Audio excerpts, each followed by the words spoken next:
Hello, ladies and gentlemen, and welcome to 3 Growth Stocks to Buy, November 2020 edition. So in this video, I'm going to go through 3 growth stocks that I think present good value, good future growth potential. These are companies that are growing revenues by all the way from over 15% to over 100% on a year-to-year basis, and which also present some value rather.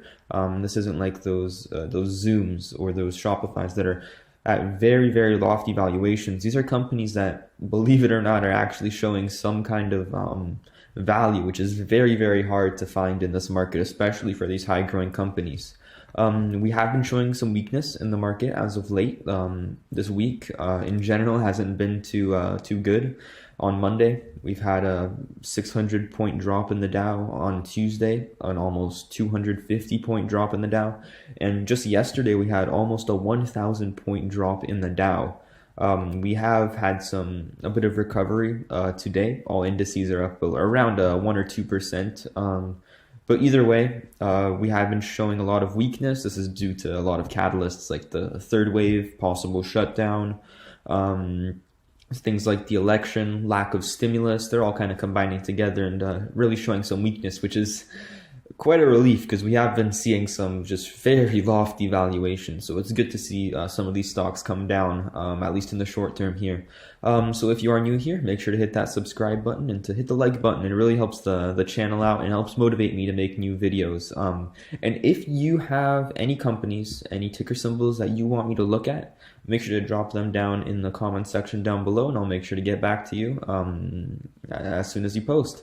So here, stock number 1, we have Slack, ticker symbol WORK, W-O-R-K. If you don't know what Slack is, it's pretty much a messaging tool that companies can use to connect all of their workers. So just here in the screenshot, you can kind of see what it's about. You have a team of, let's say, 20 people. And you put all these people onto Slack, and you have all these different channels that these workers can go through, ask questions, respond to people, tag people, post files in. So let's say you're at a roofing company, right? And you are running out of roofing shingles. So you can type in the chat, when is our next shipment of roofing shingles coming in, right? And then someone can respond. It's not necessarily like email, which is very one-sided. You email a bunch of people, one of those people kind of responds to you, no one else really sees what's going on. This is a very open tool that promotes creativity. Here are some of the features of Slack. There are channels, which allows users to stay organized and focused with central spaces for conversations, files, tools, and people. There is Slack Connect, which allows you to collaborate with teams at other companies the same way you do with teams at your own. So this is a really truly brilliant tool that Slack has come up with, which allows you to create Slack chats with other companies. So again, with this roofing shingle example, you're trying to order roofing shingles, right, from a company. And you have to kind of work with them to figure out exactly how much you want, what type you want, where you want it delivered. You can actually add people from that company into a separate Slack chat, and you can type and converse with them in that chat, which not only really eliminates the need for email, but also brings other companies to the realization of what Slack is. You know, you invite this company to chat with you on Slack. They do so. You communicate very well, very efficiently. They see how much better it is than email. And then that company might take a look at Slack and distribute it to their own team. So it's definitely a very smart tool that promotes growth and promotes usage throughout many different companies. We have messaging, which allows you to collaborate amongst fellow workers in an open environment that promotes creativity and production. And also voice and video calls. Organize voice and video calls within the Slack app without ever leaving the platform. Now, this is very important because this eliminates the need for Zoom or other messaging or video conference platforms, because you can host your meetings through Slack without ever having to leave the app, you know? And again, this is just a great way to keep people in Slack, to keep companies using Slack, and prevent them from switching over to other products. Here, Slack has over 2,300 app integrations. These are apps that integrate very well and very smoothly with Slack. I'm sure you can recognize a majority of these companies down below, but I mean, there's many, many more, over 2,300, and this number is only growing. As we can see here, Slack's paid customers have been increasing at a rapid rate in fiscal year 2018, quarter one. Around 40,000 people were using Slack. Now there's over 120,000 people using Slack. So that's a 3x in paid customers over a period of just 3 years. They report earnings kind of 1 year ahead. That's how their fiscal year works. So right now they're in fiscal year 2021, even though we're in 2020 right now. So that might be a bit confusing, but it just kind of put their calendar is about a year ahead of ours. So Slack Connect creates a secure network for organizations to communicate together. As of right now, there are over 52,000 users using Slack Connect. Now, this is very important because the more people start using Slack Connect, the more other companies pretty much realize what Slack is and pretty much have a much greater chance of using Slack, because Slack is one of those products, kind of like a Tesla. Once you ride a Tesla, you don't want to ride another car because it's so incredible. This is the same with Slack. Once a company realizes how great Slack is and how it increases production among teams and communication amongst fellow workers and other companies, they're much more likely to transition all of their workers to Slack because they see how much production has increased. Here's Slack's revenue growth. We can see here, this is quarter over quarter, I believe. They have they are a company that constantly beats revenue, but that sees their stock kind of plummet afterwards. Right here you can see in Q2, a couple months ago, their kind of expectation, their guidance was $208 million in revenue. They reported $216 million of revenue, so they beat their guidance. And their fiscal year 2021. So throughout this year, their original expectation was $863 million in revenue, and they just raised that by another 10 million. So it's a company that continues to beat their growth estimates and their guidance. They continue to raise their guidance, and I believe that this is a company that's going to be growing at a tremendous rate over the next 5-10 years. So here we have Slack's operating income and free cash flow. As of right now, they are a company that is losing money, but mainly that is because of how much they're investing back into the business. If they wanted to, they could be a very, very profitable company, but that kind of comes at the expense of having to sacrifice some of that growth. So as of right now, they're kind of plugging all of that money back into the business to create new products, to create a better experience, and to market to more people so that more people kind of use Slack and in that way. Again, they originally guided for a $20 million loss in Q2. They reported a $7 million loss, which was a $13 million beat. Their fiscal year 2021 GAAP operating loss was expected to be around $105 million. Their new guidance is $73 million. Again, this is for 2020, so you're not confused. And originally they guided for $10 million loss in free cash flow. They're now expected to operate at break even, which is very big. This was kind of their what they wanted to do as their long-term goal a few years ago, to operate at break even, because if they can do that, or if they can just kind of put a bit of money into the bank every single year, they can continue to grow at incredible rates without having to sacrifice any money, just plugging everything that they earn from the business back into the business. So here we have Slack's net dollar retention rate. Pretty much what a retention rate, I'm going to give an example here.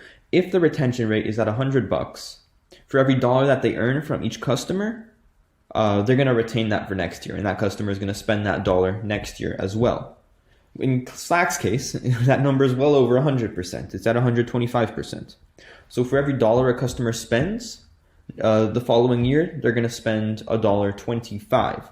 And that number just continues to grow, which is, it's incredible to see. And it really shows how many people are upgrading to more expensive plans in regards to different products or different features within the Slack app that a lot of people kind of want. And you can see that by how many people are choosing to upgrade their plans.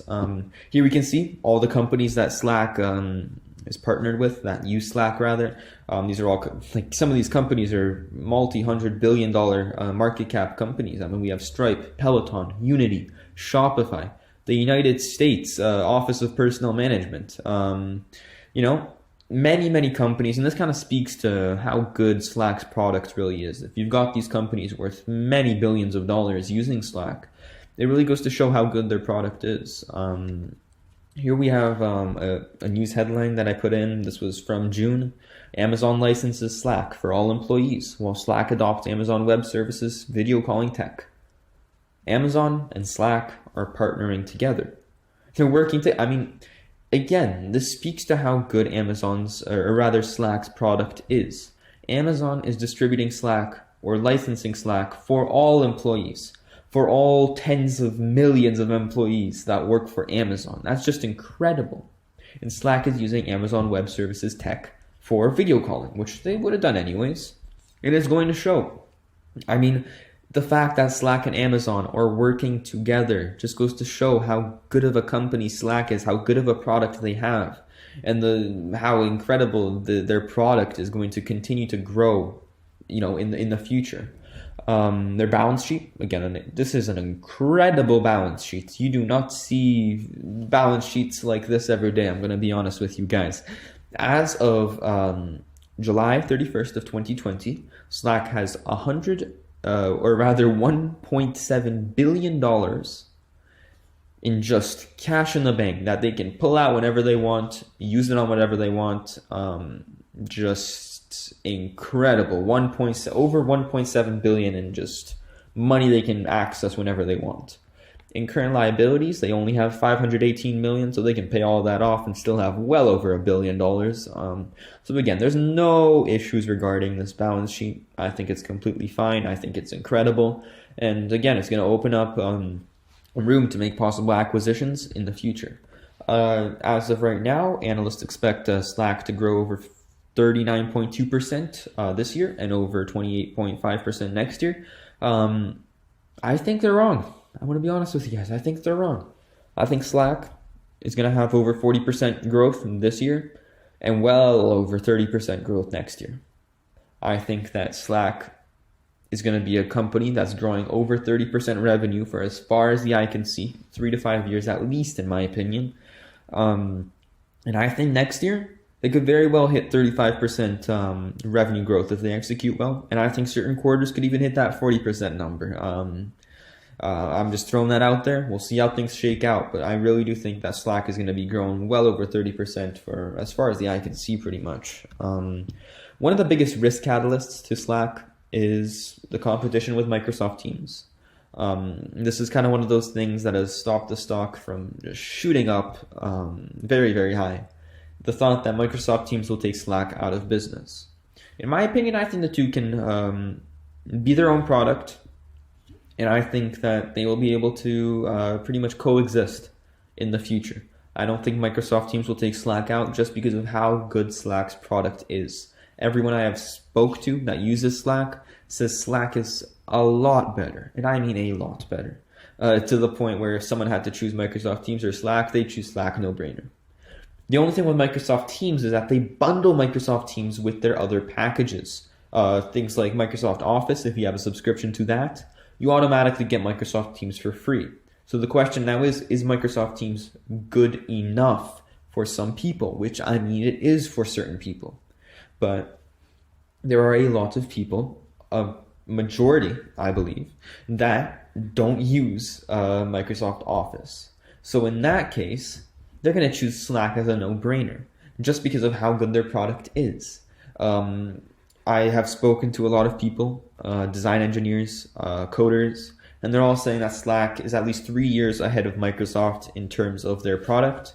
So that pretty much means that Slack, if they did nothing to their product, kept it the exact same way, it would take 3 years for Microsoft to catch up to where Slack is as of right now.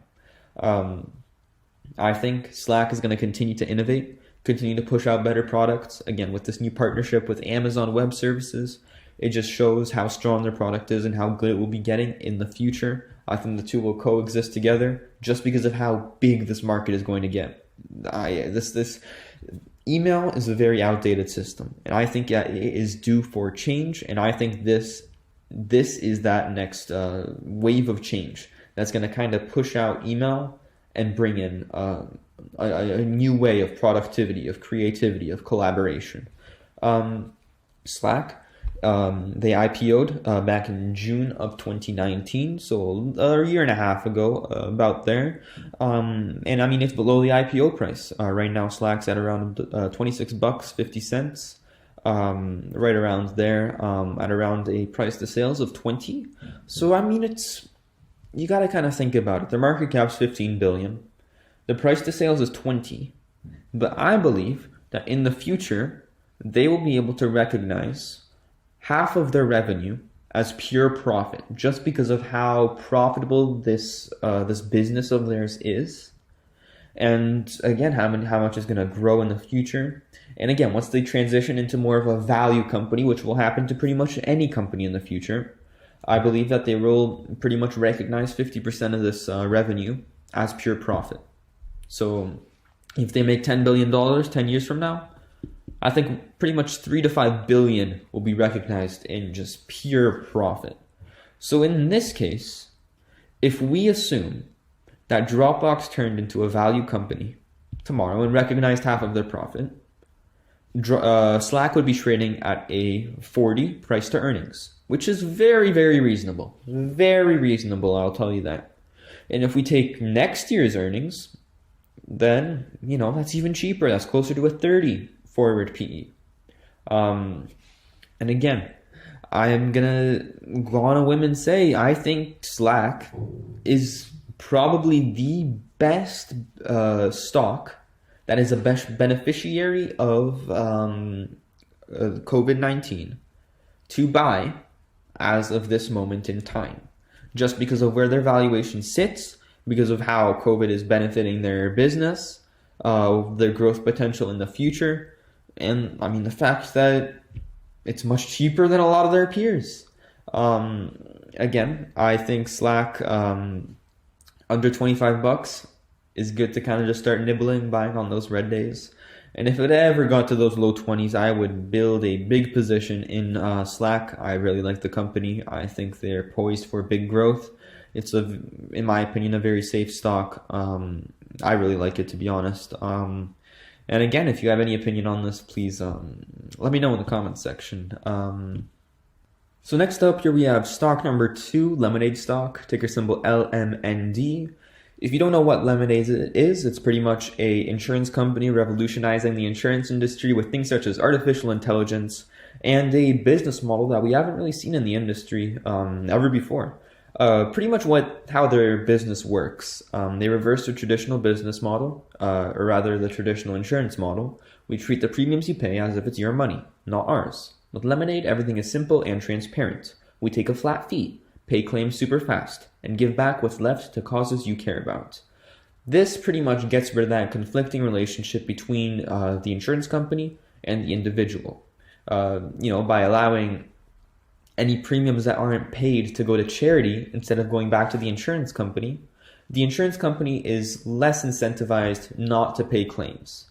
And the person using the insurance company is less likely to make fraudulent claims. Lemonade takes a 25% cut.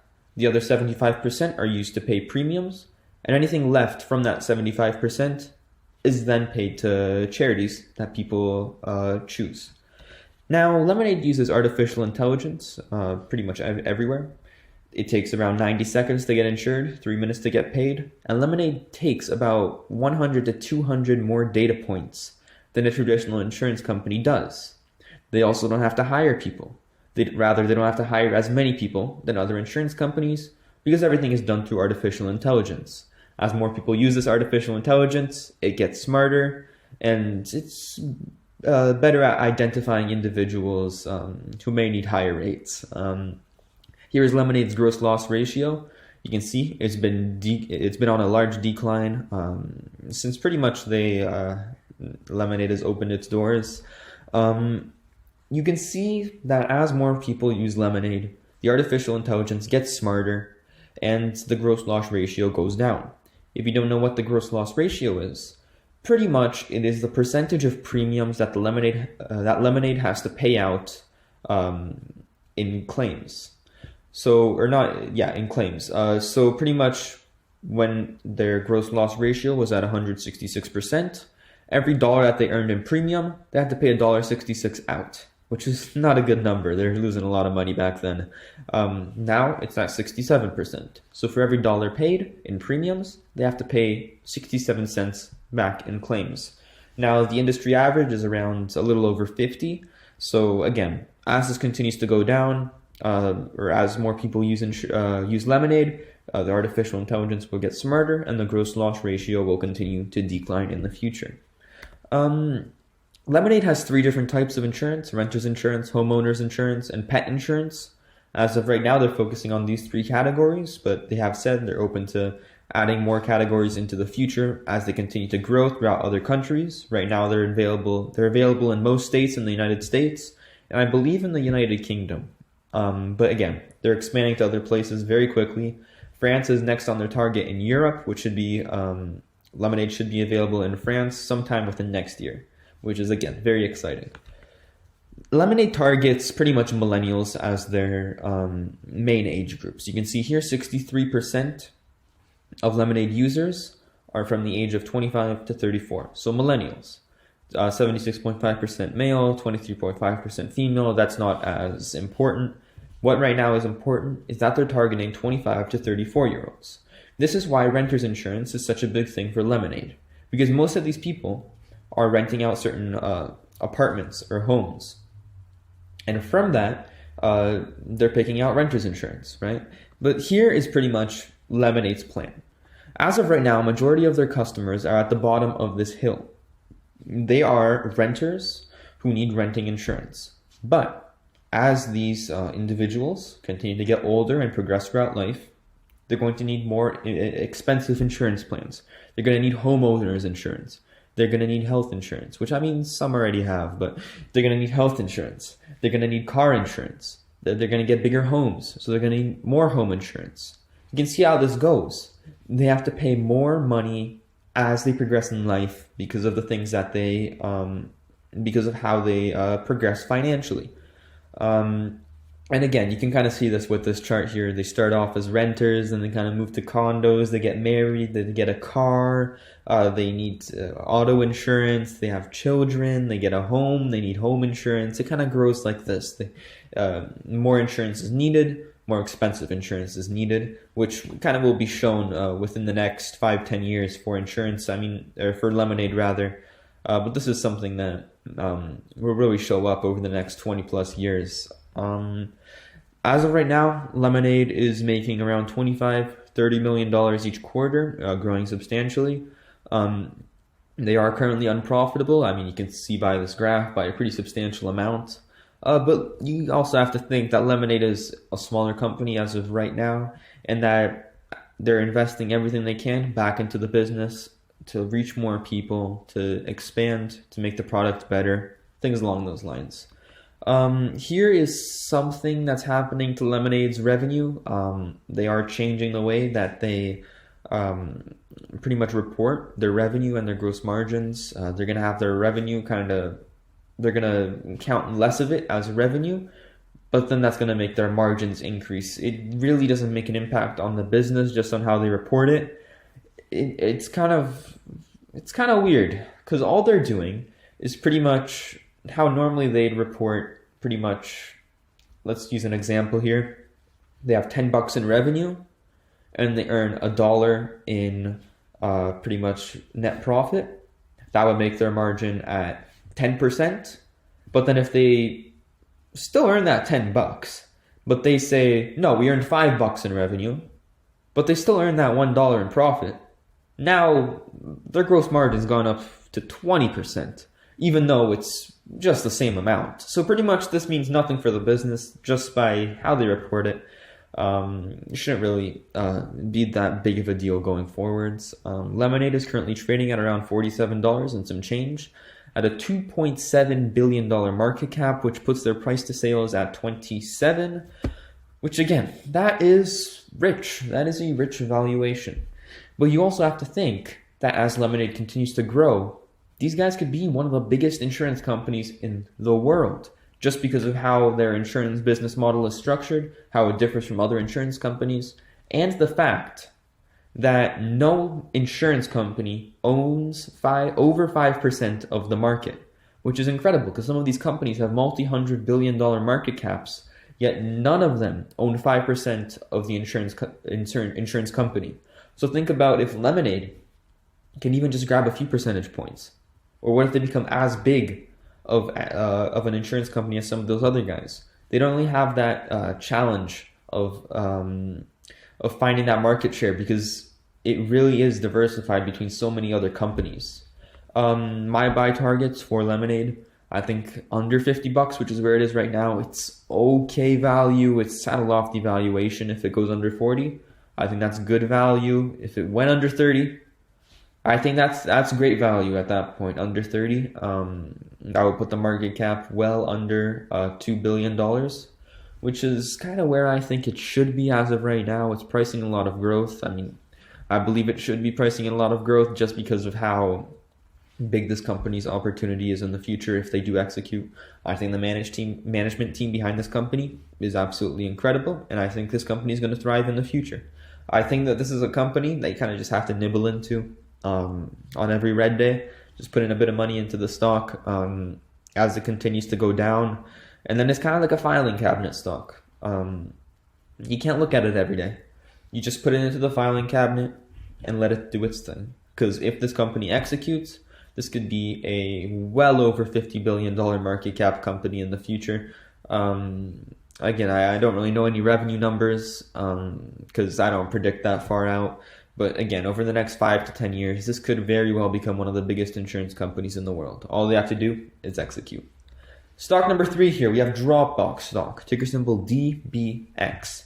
I did do a full in-depth analysis of this stock yesterday or the day before that. I'm going to post a link in the description. It will be the first link. If you do want a full analysis on the stock, I'm just going to skim through a few slides here. But if you do want a full analysis, make sure to hit the link in the description. Pretty much what Dropbox is a cloud storage company. Where pretty much if you have a laptop, you can download Dropbox and store any files that you want on Dropbox.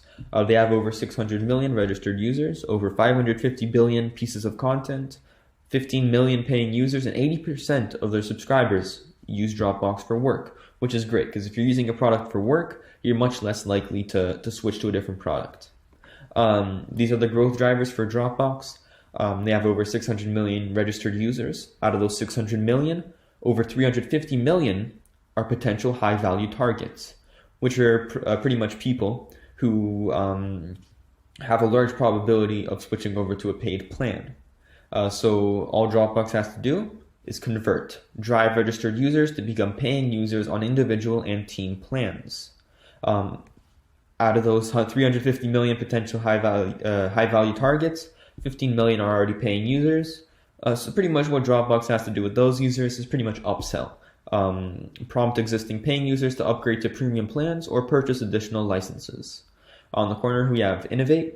Dropbox continues to add new product experiences, leverage scale and user insights to enhance existing products and drive adoption of new ones. So as they continue to better their product, to make it better, more people will switch to paying plans. And Dropbox continues to expand its ecosystem, grow thriving ecosystems to put Dropbox at the center of users' lives. So here I've got just a list. I'm going to go through all of them real fast of all of Dropbox's products. Here we have the new Dropbox, brings together cloud content and traditional files in one place, brings tools together by integrating with the best of breed apps, brings people together by transforming folders into rich workspaces. Dropbox Transfer, easily and securely share large files and folders. Recipients can view, download, and comment on transfers. Senders receive analytics and real-time notifications around file activity. Here is Dropbox Passwords. Store and sync passwords across all devices, easily sign in from anywhere. Zero-knowledge encryption keeps users' data secure. Dropbox Vault. Securely store passports, tax documents, and financial statements. PIN code provides extra layer of security. Designate trusted friends and family access to your vault. Computer backup. Automatically backup folders on a PC or Mac. Content is continuously synced between the cloud and a hard drive. Easily access all your content from within Dropbox. Here we have Dropbox Family. Keep your family's digital lives connected. Create both shared and personal spaces. Support up to 6 members in one plan. This is great because, again, it exposes an entire family to Dropbox. If there are younger children, when they grow up, they're much more likely to continue using Dropbox throughout their lives. Here we have HelloSign, native integration. This is pretty much a DocuSign competitor, a direct DocuSign competitor. Sign, send, and receive documents all without ever leaving Dropbox. Manage an entire end-to-end workflow within Dropbox. HelloSign is now the primary e-signature tool for Dropbox users. This is very important. Remember, DocuSign has a $40 billion market cap. Dropbox has an $8 billion market cap. If HelloSign can just capture a small percentage of that market that DocuSign is holding right now, it can become a very big growth catalyst for Dropbox in the future. I have heard a lot of things about competition for Dropbox, that Google Drive and OneDrive are going to take them out of business. Remember, Dropbox came out in 2007. OneDrive came out in 2007. Google Drives came out in 2012. If they were going to take Dropbox out of business, Dropbox would be out of business as of right now. Why is it that Dropbox is an $8 billion company making over $2 billion in revenue, or rather are expected to make over $2 billion in revenue next year? Why isn't? This isn't a factor because, they've continued to coincide together for over 10 years. So again, this is nothing new for Dropbox, OneDrive, and Google Drives. They've been together for years. I see this as no potential threat to Dropbox as a company. Here are Dropbox's financials. Growing revenue 19% year over year in 2019 to 1.661 billion. Operating income was at 205 million rather in 2019. Again, growing steadily. And again, I think that's just going to explode within the next few years. Here's their financials for quarterly data. 16% year over year growth in Q2 of 2020 to over $460 million in revenue for just Q2 of 2020. Their operating income for that same quarter was 96 million, which showed a pretty substantial increase year over year. In terms of their balance sheet, again, just an incredible balance sheet. They could pretty much pay off all of their debt or all of their current assets. With the things they have right now, all the cash in bank, or rather all their cash and short-term investments is pretty much 1.1 billion over that. Total current liabilities is under $1 billion, so they can pay pretty much all of that off if they wanted to. Here's what Dropbox predicts. These are their future targets that they want to hit in future years. I believe this is what they want to hit by around 2023, 2024. So they want to get their gross margin to 78 to 80% from 76%. They want to get their research and developing expenses to around 23% to 25% of their revenue. Right now it's around 30%. They want to get social and marketing expenses as a percentage of revenue to around 18 to 20%. Right now it's sitting at around 23%. They want to get their general and administrative expenses as a percentage of revenue to around 8 to 10%. Right now it's sitting at around 11%. And they also want to get their operating margin up to 28 to 30%. Right now it's at around 12%. So if they hit all these targets, they can become a very, very profitable business. Right now they're doing right under 400 million in annual free cash flow. Their long-term target is over 1 billion in annualized free cash flow. Now remember, this is a company that's under an $8 billion valuation. So if they do hit that $1 billion in annualized free cash flow, you can expect the stock to go up a bit, needless to say. It's definitely been on a downtrend for the past few years. It got overhyped when it IPO'd. It IPO'd at around $21. It went up to $40 shortly after, and it's just been on a downtrend ever since, just because of very high expectations that, Dropbox has been a company that has consistently beat revenue, what their revenue guidance, their bottom line guidance, in regards to profits. And I think that the risk of Dropbox or the risk of Google Drive and OneDrive taking them out of business is really being overblown. It's pretty much like the market's acting like Dropbox is going to get taken out by OneDrive and Google Drive. But, if they were going to do that, they would have done that over a decade ago. Why is Dropbox here if that's a problem? Analysts currently expect Dropbox to grow around 15% for this year, under 11% next year. I personally think this is wrong. I think Dropbox is going to grow much more, over 15% this year, and I think Dropbox is going to grow not 15%, but around 13% for next year. I think that Dropbox is a double-digit grower in terms of revenue for the next 3 to 5 years. So that meaning Dropbox is going to grow revenues by over 10% over the next 3 to 5 years. So it's definitely still a growth company. There's no doubt about that. The valuation for Dropbox is a forward PE of 21, which is very, very cheap. I can tell you that. Pretty much what a forward PE is the price of the company in comparison to their earnings. So pretty much Dropbox is trading at around a $7.8 billion valuation. You divide that by how much money they're expected to make in profit next year, and you get 21, which is pretty cheap in comparison to some of these other companies, and especially to what a forward PE should be at. I kind of like it under 20. So again, at 21, it's a great price. I think under 25, if a forward PE is under 25 for a company growing like Dropbox, I think that is great value. I think under 20 is incredible value. I think Dropbox is an exception. I think Dropbox under $20, which, I mean, it's at $18.50 right now, something like that. It presents great value. I think Dropbox is going to be a 2 to 3 to 4x stock over the next 3 to 5 years, just based off of these numbers.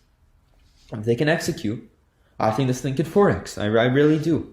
Just based on these targets that they're showing, based on how undervalued the stock is right now. Once people realize that OneDrive and Google Drive aren't really that big of a competition for Dropbox, the stock is going to go to the moon. And once they start making this money, right now, Dropbox hasn't really been that profitable. Just this year, they have become slightly profitable. Next year, they are supposed to become a cash flow machine. And they will be a cash flow machine for years to go into the future. And again, as they continue to expand, as they continue to get these people that have free plans and then rather convince them to upgrade to paid plans, this stock will continue to rise. I see lots of growth for Dropbox in the future. If you want to see a full analysis on Dropbox, hit the link in the description. It'll be the first, or not in the description. It'll be the first link. So quick honorable mention here to the Very Good Food Company, ticker symbol VRYYF, or under the Canadian Exchange, ticker symbol VERY.CN. The Very Good Food Company is the parent brand of the Very Good Butchers, which produces plant-based meat, somewhat like Beyond Meat, but it's actually much more healthy than Beyond Meat, low processed, and pretty much for the same price. And I've heard claims that it is actually better tasting than Beyond Meat. So I thought I'd give it a try. So I've ordered some stuff off of their website, and expect an analysis on the Very Good Food Company within the next week or so. It's a company I'm excited about, so stay tuned. If you are new here, make sure to subscribe, hit that like button if you enjoy videos like this, and again, make sure to comment any stock tickers that you want me to look at, and have a great day.